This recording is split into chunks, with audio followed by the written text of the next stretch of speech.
নমস্কার, বশীকরণ জগতে সবাইকে স্বাগত জানাই। আজকের ভিডিওতে আপনাদের সিদ্ধেশ্বর শিব সাধনা দেব।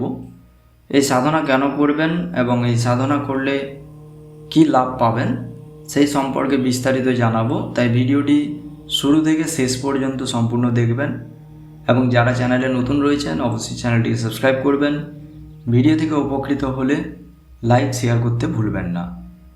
তো আসুন এখন আমি সিদ্ধেশ্বর শিব সাধনা সম্পর্কে আপনাদের জানাবো। প্রাচীনকালে নর্মদার তীরে দেবতা ও অসুর উভয়ে বাস করতেন।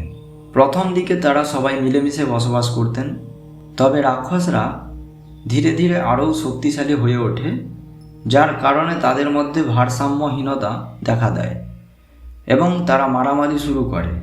শীঘ্রই অসুররা দেবতাদের উপর পরাভূত হয়ে যায় এবং দেবতারা এলাকা থেকে সরে যেতে বাধ্য হন।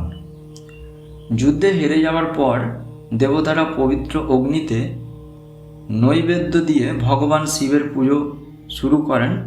শীঘ্রই ভগবান শিব পাতাল থেকে লিঙ্গরূপে আবির্ভূত হন এবং দেবতাদের বলেছিলেন তাদের ইচ্ছা পূরণের জন্য এই লিঙ্গের পূজা করতে।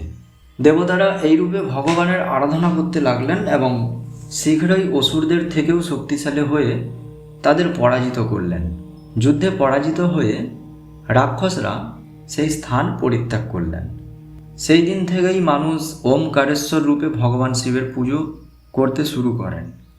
এই রূপে ভগবান শিবের আরাধনাকারী ভক্তদের ইচ্ছা পূরণ হয়। তো আসুন এখন আমরা সাধনা পদ্ধতি জেনে নেব।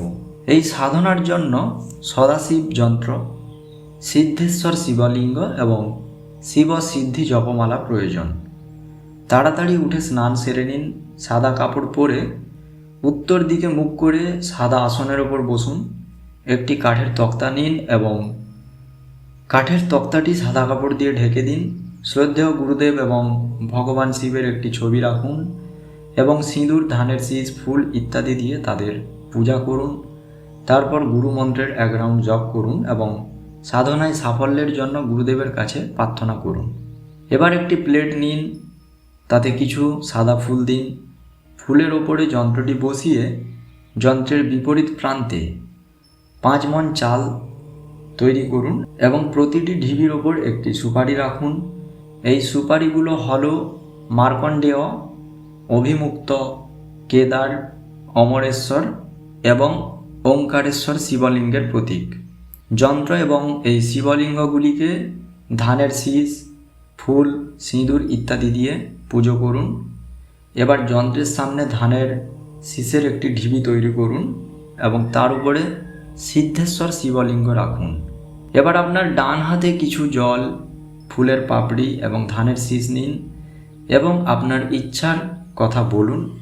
এই মিশ্রণটি সিদ্ধেশ্বর শিবলিঙ্গে নিবেদন করুন। একটি ঘিয়ের প্রদীপ এবং একটি ধূপকাঠি জ্বালিয়ে এখন আমি ভিডিও স্ক্রিনে যে মন্ত্রটি দেব, এই মন্ত্রটি 10 বৃত্তাকার জপ করুন, অর্থাৎ 10 মালা জপ করুন। মন্ত্রটি হচ্ছে ওম শ্রীং মনোবাঞ্ছিতম দেহি ওম ওম নমঃ শিবায়।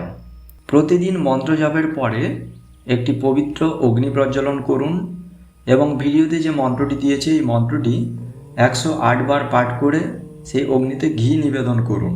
কিছু ছাই নিন এবং এটি সিদ্ধেশ্বর শিবলিঙ্গে স্পর্শ করুন এবং তারপর আপনার কপালে লাগিয়ে নিন। 10ম দিনে সাধনা প্রক্রিয়া শেষ করার পর অন্তত 1 সপ্তাহ আপনার উপাসনা স্থলে এই সাধনা প্রবন্ধগুলো রাখুন। এরপরে সমস্ত সাধনা নিবন্ধগুলি কোনো নদী বা পুকুরে ফেলে দিন। আশা করি আজকের ভিডিওর সম্পূর্ণ অংশ বুঝতে পেরেছেন। সবাই ভালো থাকবেন। ধন্যবাদ।